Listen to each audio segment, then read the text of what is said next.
won't take up too much time. Alright, so thank you for singing along. If you didn't already know who I am, my name is Sushila Gaurangi Devi Dasi. I'm a teacher here. Don't worry, the kids are being supervised upstairs, even though I'm down here. The assistants have it covered, I hope. But I want to thank the leadership and the community here for giving me the opportunity to speak what little knowledge I have gained so far. So please forgive me for all the mistakes or inaccuracies that may come about during this talk, right? And then as always, please feel to correct or give me feedback as we go along. So real quickly, let's do our pranam prayers.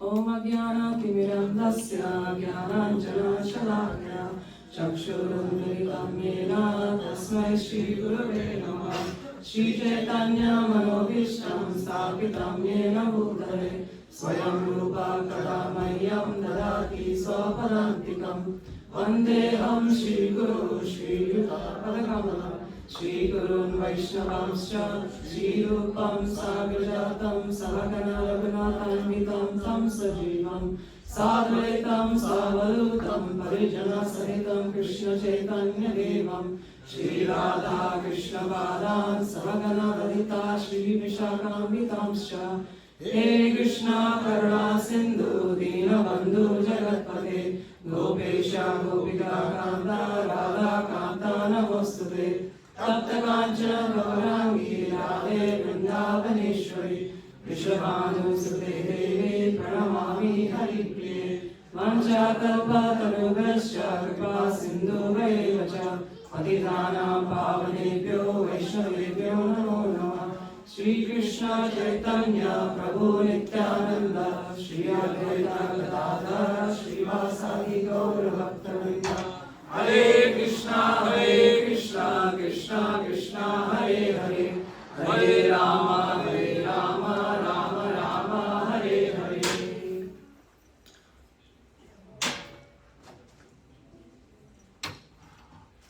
Alright, let's get back to the presentation. Alright, so without further ado, let's get into our verse for today, 18.66. Please repeat after me. Sarva dharma parityajya Mamekam sharanam raja Aham tvam sarva papebhyo Moksha yishyami maksuchaha Alright, translation. Abandon all varieties of religion and just surrender unto me. I shall deliver you from all sinful reactions. Do not fear.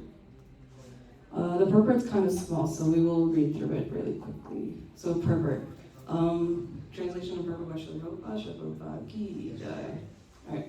The Lord has described various kinds of knowledge and processes of religion. Knowledge of the Supreme Brahman, knowledge of the Super Soul, knowledge of the different types of orders and statuses of social life, knowledge of the renounced order of life, knowledge of non-attachment, sense and mind control, meditation, etc. He has described in so many ways different types of religion. Now, in summarizing Bhagavad Gita, the Lord says that Arjuna should give up all the processes that have been explained to him. He should simply surrender to Krishna.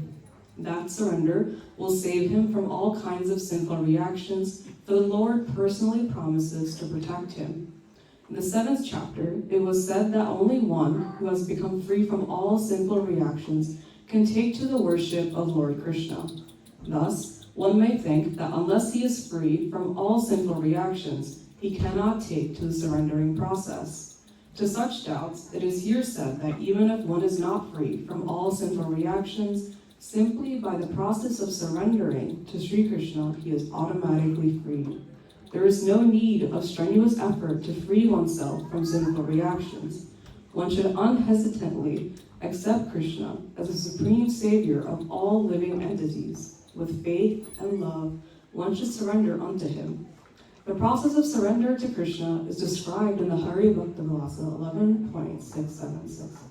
Anukulyasya sankalpa patikulyasya varjanam prashishyati vishvaso kupiturvarnam tata Atmanikshepa karmanye sadvida sharanagatihi. According to the devotional process, one should simply accept such religious principles that will lead ultimately to the devotional service of the Lord. One may perform a particular occupational duty according to his position in the social order. But if by executing his duty one does not come to the point of Krishna consciousness, all his activities are in vain. Anything that does not lead to the perfectional stage of Krishna consciousness should be avoided. One should be confident that in all circumstances, Krishna will protect him from all difficulties. There is no need of thinking how one should keep the body and the soul together. Krishna will see to that.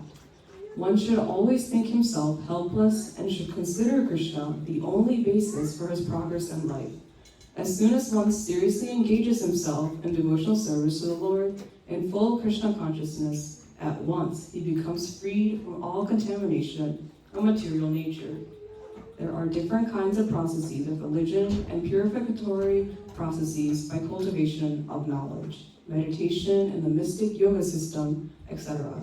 But one who surrenders unto Krishna does not have to execute so many methods. That simple surrender unto Krishna will save him from unnecessarily wasting time. One can thus make all progress at once and be freed from all sinful reactions. One should be attracted by the beautiful vision of Krishna. His name is Krishna because he is all attractive. One who becomes attracted by the beautiful, all-powerful, omnipotent vision of Krishna is fortunate. There are different kinds of transcendentalists. Some of them are attached to the impersonal Brahman vision, and some of them are attracted to the supersoul feature, etc.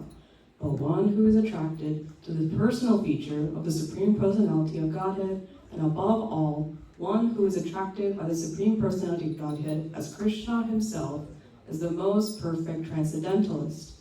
In other words, devotional service to Krishna in full consciousness is the most confidential part of knowledge. And this is the essence of the whole Bhagavad Gita. Karma yogis, empiric philosophers, mystics, and devotees are all called transcendentalists, but one who is a pure devotee is the best of all. The particular words used here, masuchaha, do not fear, don't hesitate, don't worry, are very significant. One may be perplexed as to how one can give up all kinds of religious forms and simply surrender unto Krishna, but such worry is useless. All right, very, very kind of jam-packed Herbert, but out of the kind of multiple topics that are covered, right, the theme that I want to go with for today is that the choice to surrender is ours, right? So let's bring some clarity together to all the information that we got. So if you look at the translation again, right, it's worded kind of as a barter. If you do this, I'll do this, right? So Krishna gives us these kind of suggestions or instructions, right? Abandon all varieties of religion, surrender unto him, and don't fear. And promises us in the return deliverance from all sinful reactions. So let's use our time today to kind of break down what every part of this translation means, right? What this instruction means for us. So first, let's delve into religion. Religion, defined by the dictionary, can be a personal set or institutionalized system of religious attitudes, beliefs, and practices, right? So at the core of every organized, established religion, there are rules and regulations and principles. The rules and regulations, although they might be few or many in number, are meant for the adherence and the practice of the principles that that religion holds dear to the religion, right? So as of now, I mentioned lots of religions, right? There's a lot of religions in the world. How many do you think are currently active or practicing in the world right now? Just give me a number. 10. Way more than 10. Way more than 20. 20. 100. Way more than 100. 350. Way more than 100. So cold. Huh? 1,000. Getting closer, but it's still cold. 1,008. No, still very cold. 5,000. Very close. It's around 4,000 plus practicing religions, right? So 4,200, 4,000, depending on the study you're referencing. And as of the current or the latest study done in 2021, the top religions are based off of these type of scriptures, right? So you have religions based on the Vedas, religions based on the Quran, mostly Islam, right? People identify as Islam. And then you have the Bible, which goes to Christianity, Protestantism. There's like a whole branching system there, right?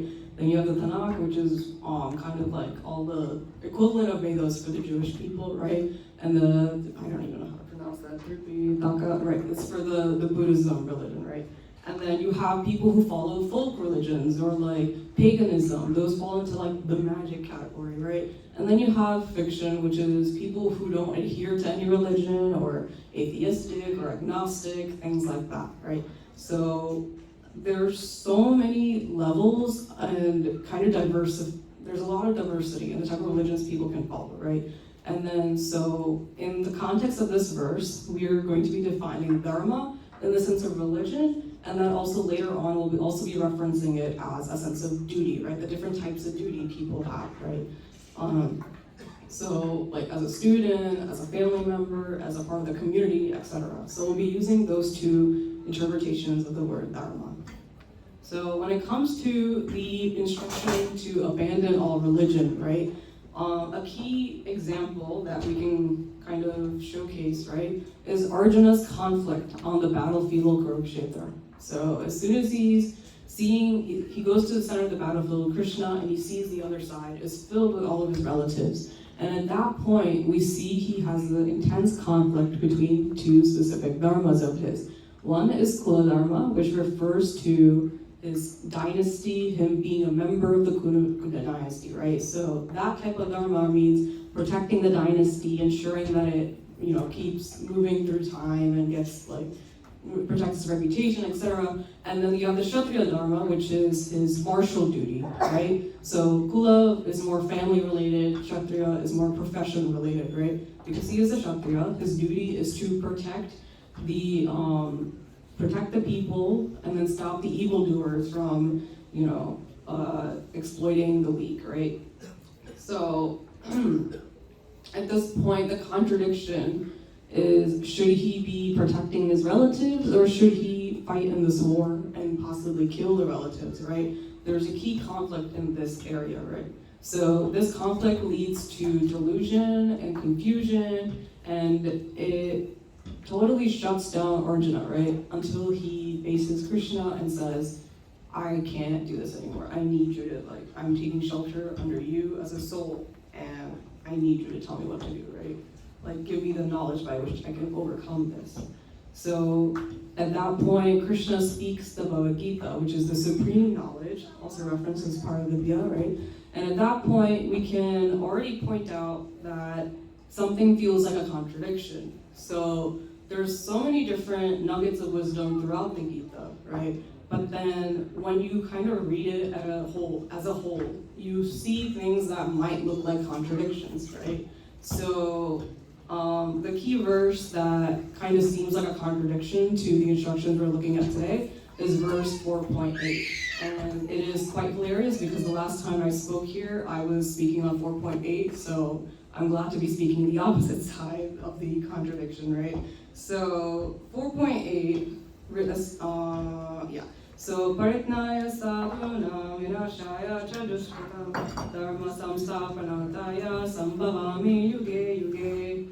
So the entire translation of 4.8 is Krishna saying to Arjuna to deliver the pious, to annihilate the miscreants, as well as to reestablish the principles of religion.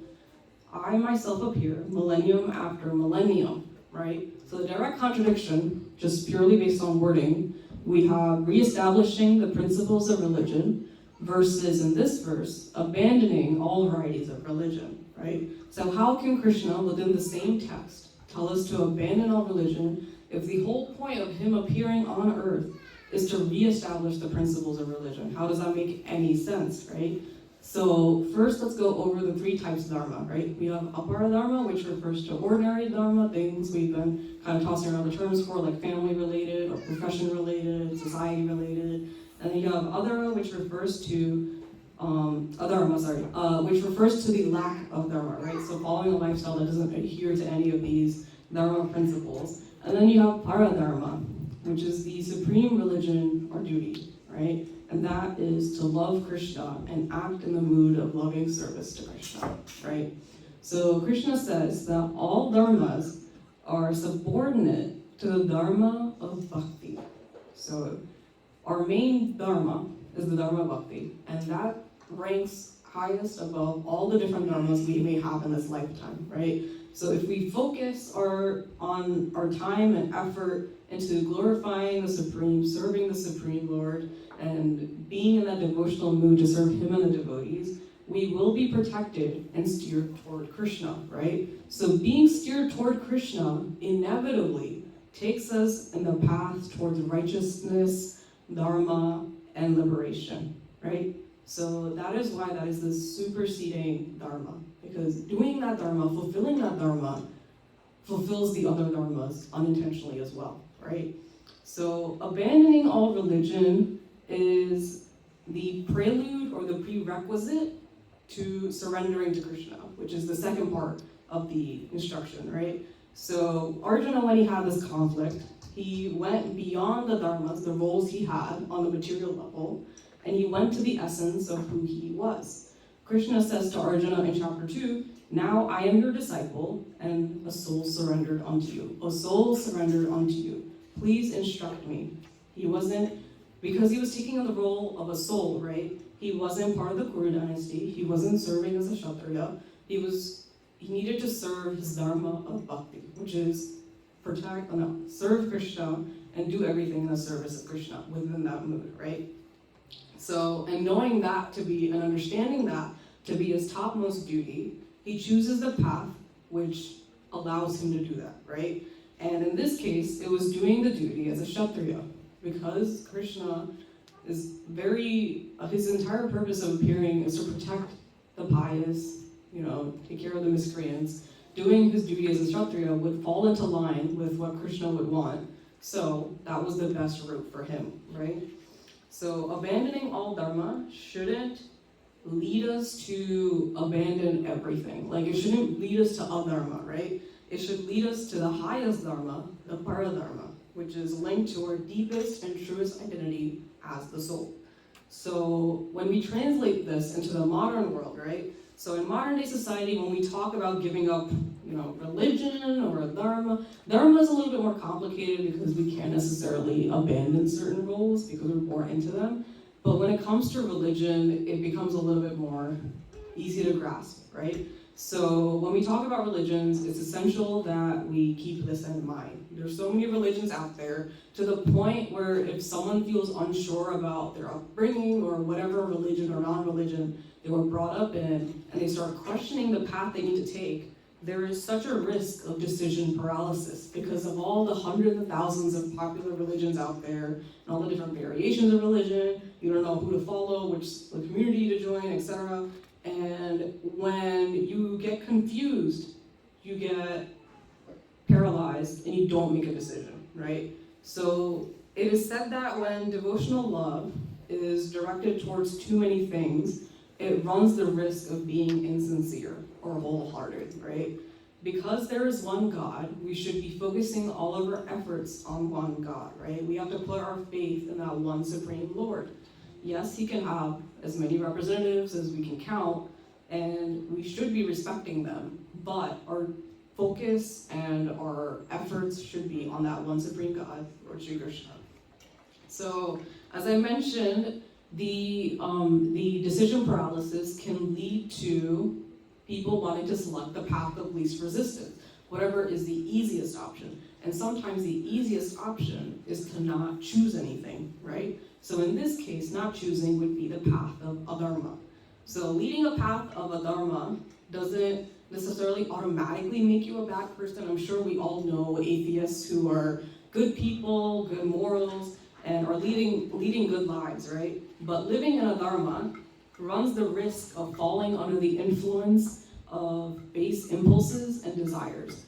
And if we run under those impulses, right, that can lead to causing harm to ourselves and to the people around us. right? Whether that's drugs and alcohol or carelessly living in a way that can hurt others or the environment around us, right? So the key point here is that we need to resist the lure of a dharma and how easy it looks, right? And give up the external notions of a religion for of the religions, right? For the sake of love of Krishna, right? The true path, the true religion is to follow the path of love and affection and devotion for Krishna. So whenever, you get past the hurdle of deciding the religion, right? So those of us who are in ISKCON, we still face lots of choice paralysis, decision paralysis in ISKCON as well, right? Which community to join, which guru to follow, which counselor to be advised by. But we need to remember the true goal, right? We're doing all we can. Everything we do is so that we can get closer and closer to surrendering to Krishna, right?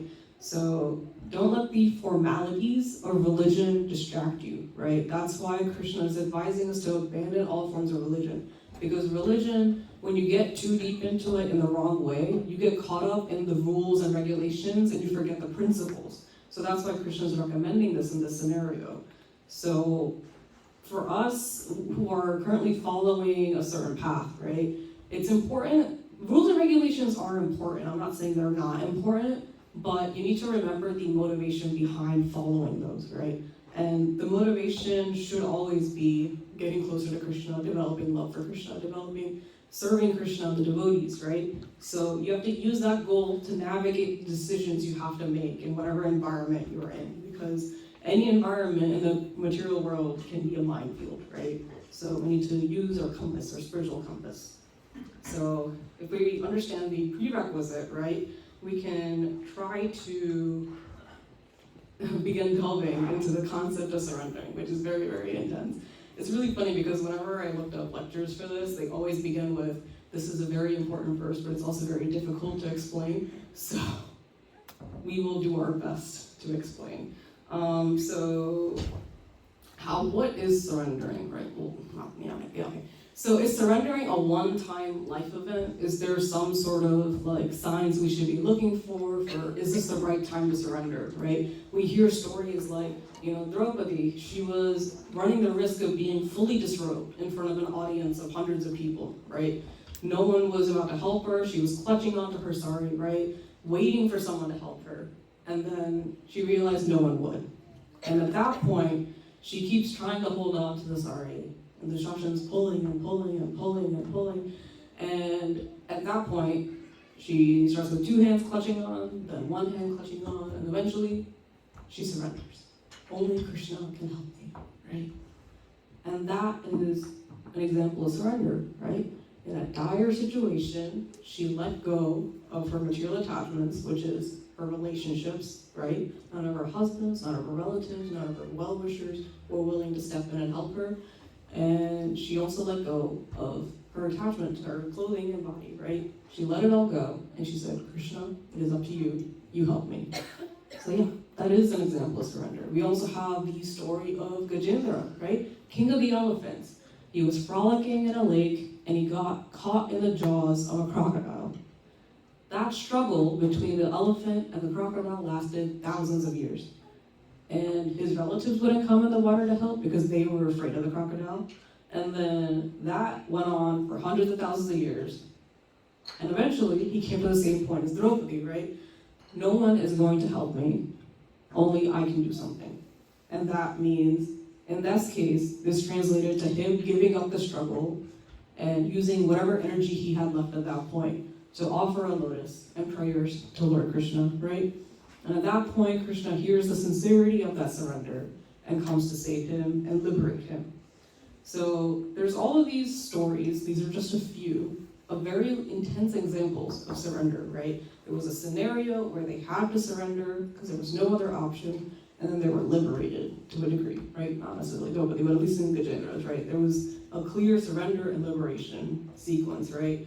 So at this point, how does that translate into our lives, right? We can't go around waiting for the perfect time to surrender, right? Because who knows when that will happen? Probably when we die, right? So, and we don't know when we'll die, and we don't know what our mentality is going to be when we die. So we cannot depend on that, right? So it is better to think of surrender not as a one-time decision or event, but as a process, right? Everything we do should be towards the goal of surrendering, right? So when we look at how do we get there, right? It's a step-by-step process, right? So I've mocked up a kind of a progression of what a devotee would be taking, right, in order to gain like the ultimate goal. This isn't 100% accurate, but this is the general broad strokes I wanted to cover, right? So first is faith. That's the first thing. There's the phrase leap of faith, right? Every devotee who started out as a devotee had to take that leap of faith, right? Especially if you weren't brought up in ISKCON. When you were making the switch to, start even coming to a bhakti or a temple, you made that leap of faith, thinking maybe something will come out of this, and I want to do it, right? That was a leap of faith. And that leap of faith will develop over the course of time with,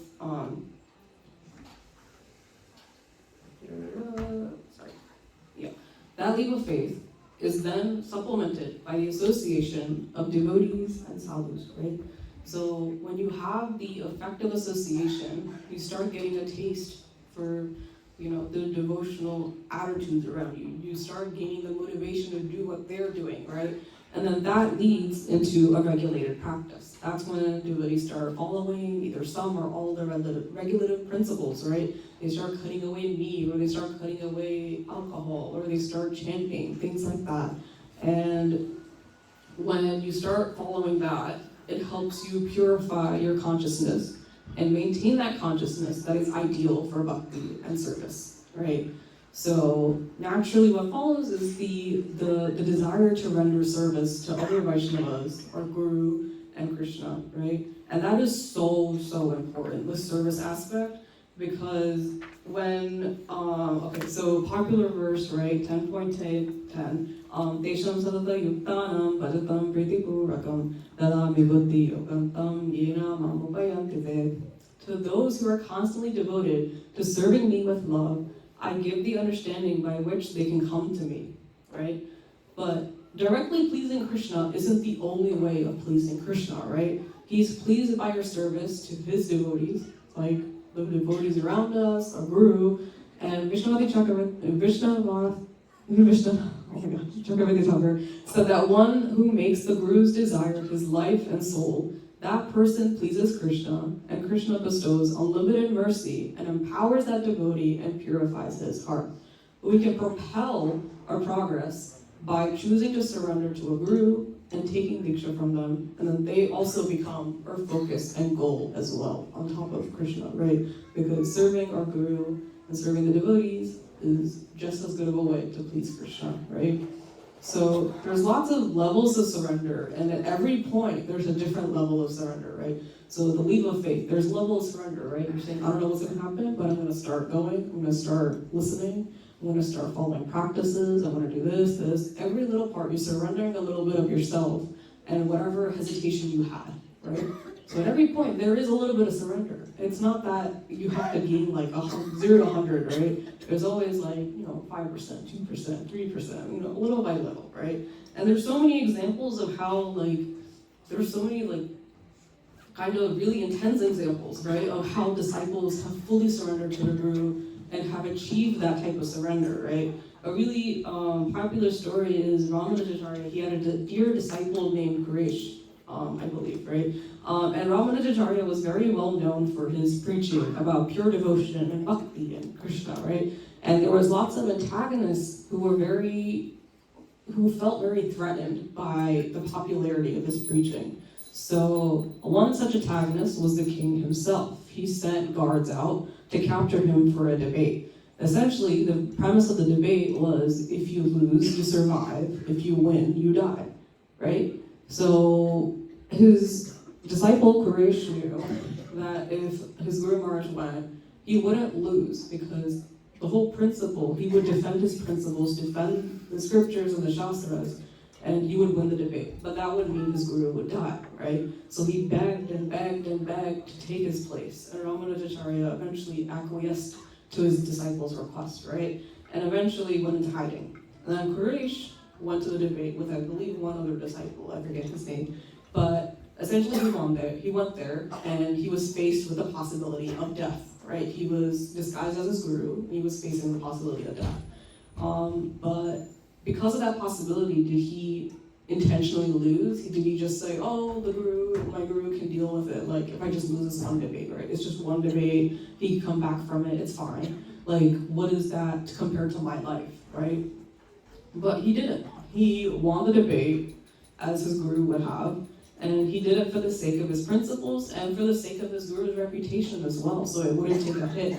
So death was incoming, essentially. But luckily there was the intervention of the king's daughter, who had previously, way back, had been saved by Ramanujacharya from, he had helped with like an exorcism of sorts, right? And the king kind of acquiesced a little and said, you know what, okay, fine, I won't kill him, but I'll burn his eyes out, so he won't ever see the light of day again. So Quraysh, now blinded, eventually abandoned in a forest, left to figure his way out, was discovered by some well-wishers, and eventually found his way back to Ramanujacharya, right? So Ramanujacharya felt so pleased and felt so much love for this disciple that risked everything, right? Risked his entire life for him and the guru, without expecting anything in return. And he was so pleased that they went to a temple of Lord Narayan, and he prayed so fervently to free Quraysh from this pain. And at that point, Krishna blessed him through mystical wind that touched his eyes and restored his vision. There are some alternate versions of this story, so not all the details might be accurate, but the key takeaway here remains the same, right? Pleasing the Guru and the Vaishnavas pleases the Lord immensely and is sure to warrant his mercy and blessings, right? And then to kind of further delve into the mood of surrender, there was the instance of a disciple approaching Ramanujacharya about this verse in particular, this topic in particular, about total surrender. So this disciple, by the name of Dasharati, was a great scholar and expert in the Shastra, right? So he was very well known, very popular, and he approached his guru about this verse to gain a better understanding of it and the meaning of true surrender. Ramanujacharya was like, no, I don't think I can help you with this. You're also really good at Shastra and you know a lot, you're very knowledgeable.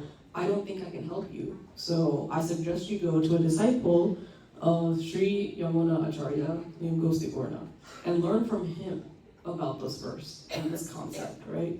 So Dasharati followed the Guru's instruction and stayed by Gostiporna for about 6 months, right? Kind of begging to learn from him. But Gostiporna refused. So 6 months this continued, and eventually Dasharati becomes very overcome with sadness that he's not qualified to learn from him. And Gostiporna eventually says, you know, like, although you're so famous and learned, you need to consider yourself the most insignificant menial servant of the Guru and the Vaishnavas to properly understand this verse.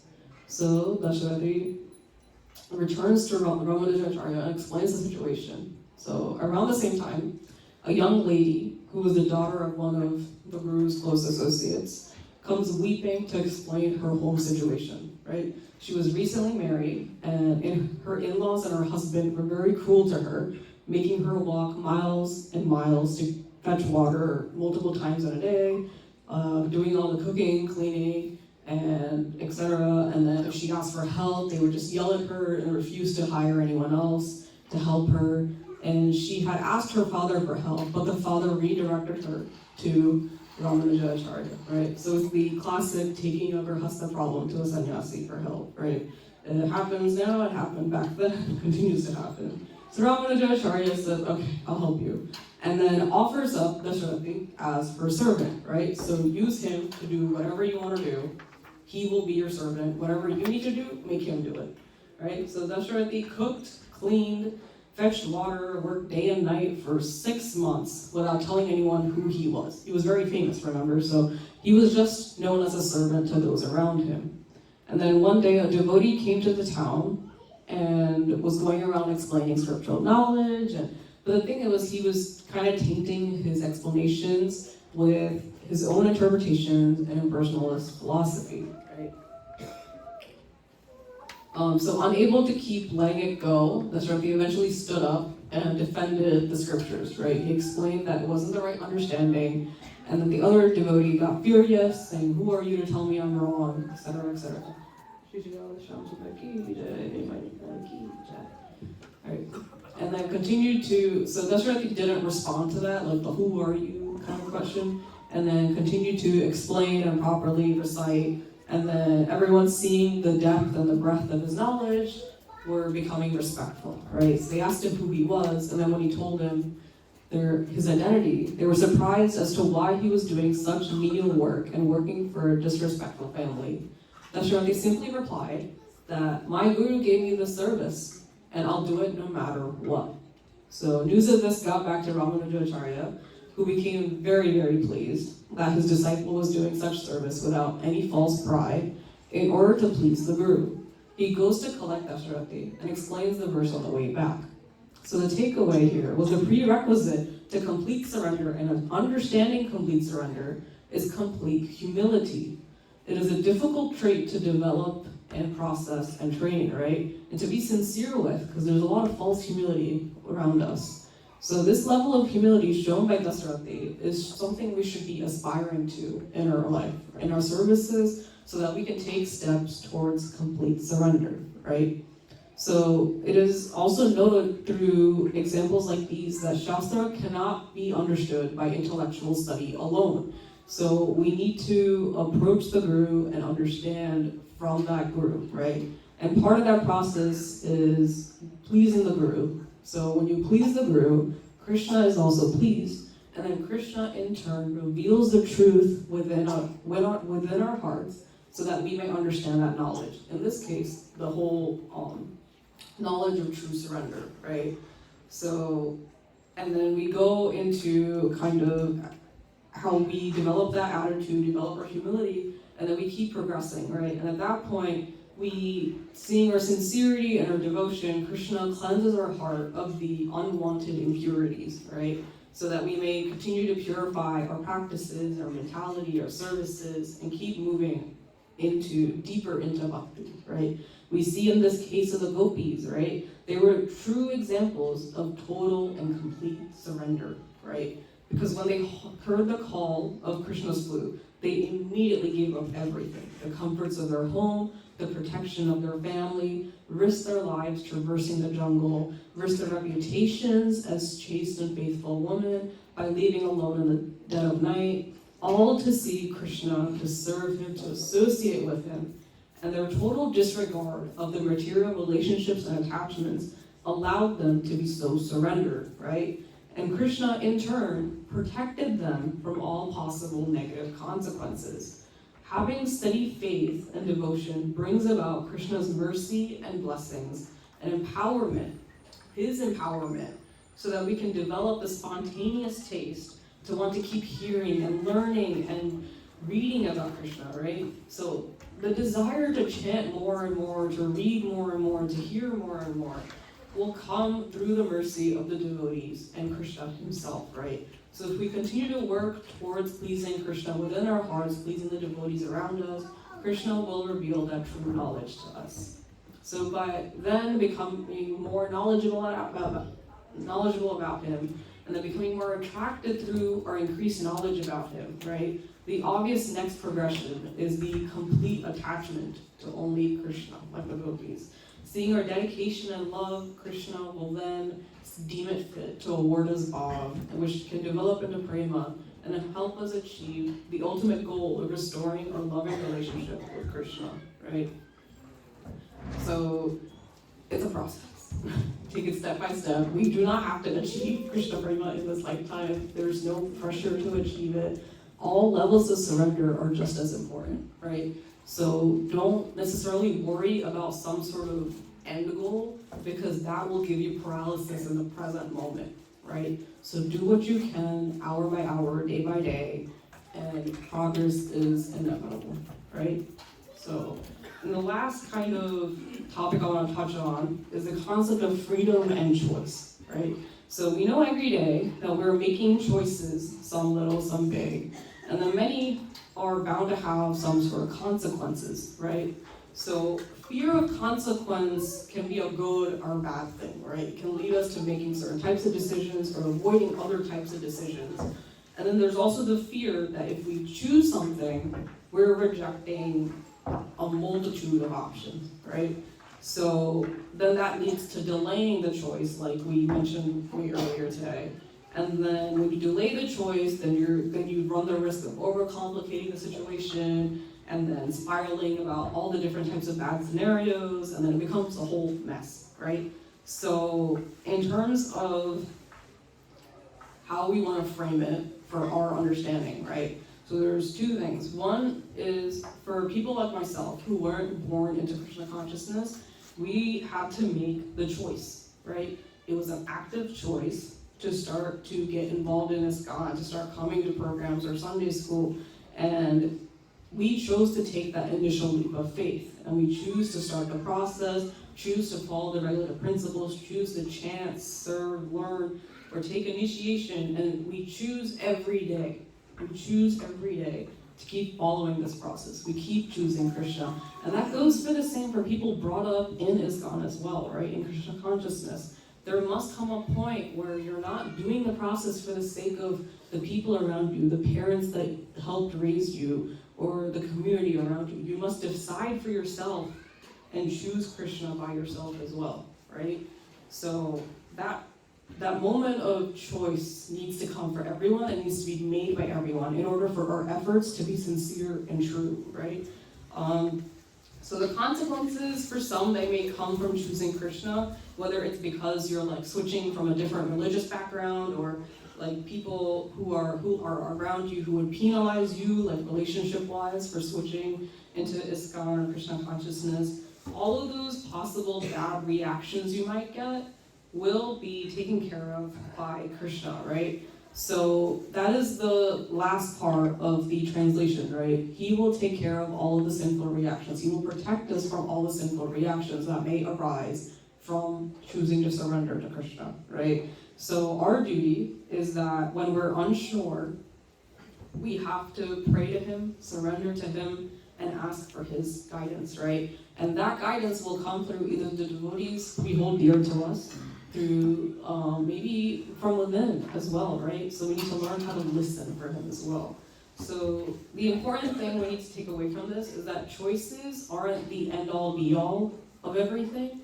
You choosing Krishna and choosing every day, right? That is progression. That is not necessarily decisive, right? So every choice you make in this path of bhakti is progressing you and taking you a step closer and closer and closer to Krishna, right? So he will protect us. We just need to keep choosing him. And then as for freedom, right? Society has prioritized freedom as this like really high and like topmost virtue, like and highest right of a person can have, right? I can do what I want and whenever I want, right? And it is true, right? So every day minorities and people of marginalized demographics, they're fighting for equal rights, whether it's in the workplace or just human rights, right? And freedom is so important in the face of horrible things like slavery and exploitation of the weak and unheard. But freedom isn't the end-all be-all of life.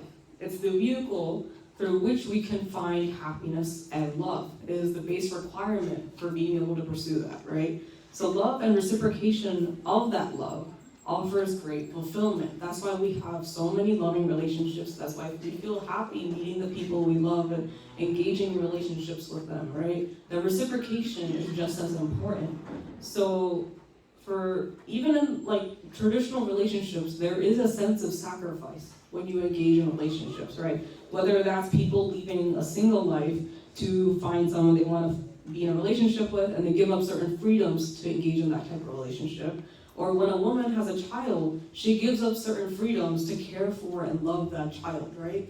But that sacrifice of freedom enables a greater and deeper love in that relationship, right? So freedom without the goal of attaining a higher love can lead us to getting trapped by base natures, right? So love in like the general sense is very temporary, like the material love, right? So we need to use our freedom to pursue the higher love, which is love of Krishna, right? And that will protect us from getting lost in like kind of the material love, right? So think about choosing spirituality not as losing freedom, but using our freedom to make that choice to progress in our spirituality, right? So all of the rules and regulations we talked about before are meant to direct our consciousness and enable us to aspire to develop and kind of fulfill that love of Krishna, right? We need to focus on the purpose of the freedom, not just freedom alone. So the purpose of freedom is to be able to choose who you love and how you love, right? So we need to choose properly. So what time are we at? Okay, so with that, we have finally reached the end for Joyce. So I usually end with a TLDPA or too long didn't pay attention. So if you're finally awake or you zoned out halfway, now's the time to pay attention.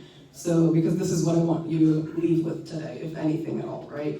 So the key points I want to kind of cover are abandoning all dharma or religion is not meant as permission for us to be adharmic, right? We abandon all so that we can ascend to a higher dharma of bhakti and devotional service and follow that dharma to the best of our ability. Because naturally, everything we do for Krishna and for the service of Krishna will automatically lead us to fulfilling the dharmas we were born with or originally following, right? So that is all inclusive. Another point I want to make sure we all get is that surrender is a continuous process and not a one-time life event. Each moment is an opportunity to fulfill the dharma of bhakti and progress us further towards Krishna and creating that better and better relationship with Krishna, right? And the key components to that surrender are true humility and pleasing Krishna. So pleasing the gurus and the Vaishnavas will automatically please Krishna, who in turn will award us the knowledge and understanding of surrender and pure love, through which we can go back to him, right? It's kind of cyclical, but as soon as we get into it, it's automatic, right? And then choices are inevitable. Every day we are making choices, and so is the sacrifice of some freedoms. That is also inevitable. So as long as we want to pursue the love and relationship we want with Krishna, that is going to happen, right? That's just a fact of the matter. That's a fact of life, right? You won't ever truly be free, but you will be happy with the freedoms you have, even though they're slightly limited because you are pursuing that love, right?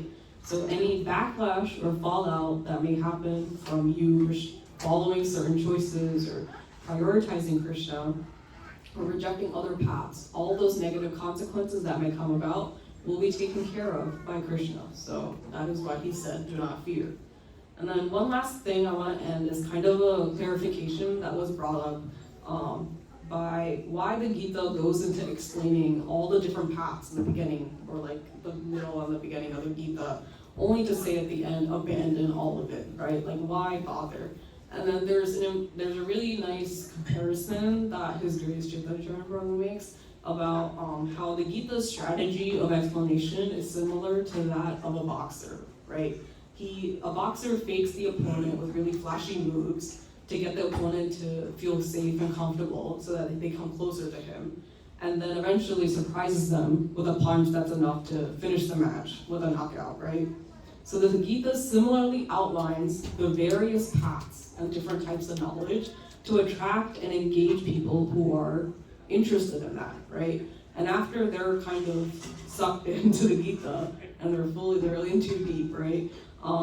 Then the Gita makes it very, very clear that through its analysis that the paths become inferior in the face of the ultimate path of selfless devotion, right? So when we're reading any type of Shastra, it is very important to read with an open mind and to completion, because going into a text with kind of assumptions and preconceptions of what something might mean or something might translate to will interfere with the true understanding of the text, right? So this is why in the case of many Shastras being like misquoted, it's usually out of context, right? Because whenever Shastras or scriptures are addressing different viewpoints or different perspectives or different paths, there is a conclusion to that, right? So usually it's not in defense of it, but rather an explanation so it becomes more obvious as to why that's not the best path, or not the best idea, or the wrong idea, that kind of thing, right?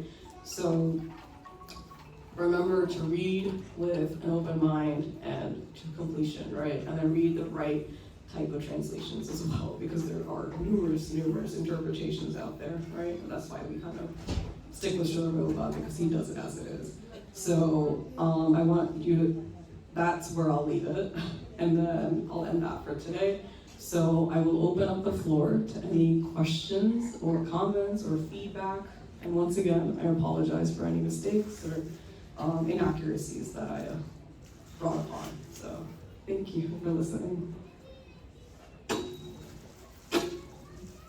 Thank you, dear Sushila Gaurangi. So anybody has any questions? Take one or two questions, if anybody has.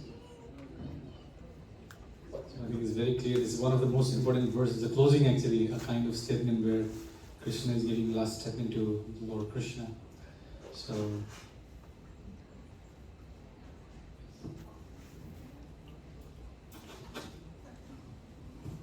Hi, thank you for the nice lecture. I want to know, during the path of surrender, are there checkpoints that we should look upon for ourselves that this is the right way to surrender, so that we are on the right path? Right. So the path of bhakti is not a solitary path. We go through the path of bhakti surrounded by devotees, right? Being solitary on this path won't get us anywhere. So our checkpoints are the people around us. There are people who have been progressing longer than we have, or maybe are starting on the same path or same point as you were, right? So when you start in bhakti, you need to surround yourself with people that are your references as well, right? So that's the problem when you isolate yourself, you won't have those references or checkpoints, right?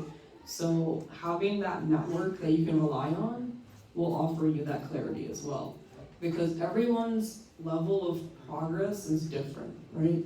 You can't assume that you'll make the same progress as someone in the same amount of time or in the same way, right?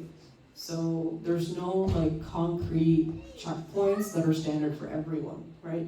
Yeah, I mean, you have the traditional ones where if you have faith and you're following the regulative principles, you're chanting a certain number of rounds, or maybe you start studying more or do Bhakti Shastri. There's classic examples of checkpoints like that, but true progress, meaning true surrender and how you feel and how your mentality is, that is something you should be checking in on yourself with.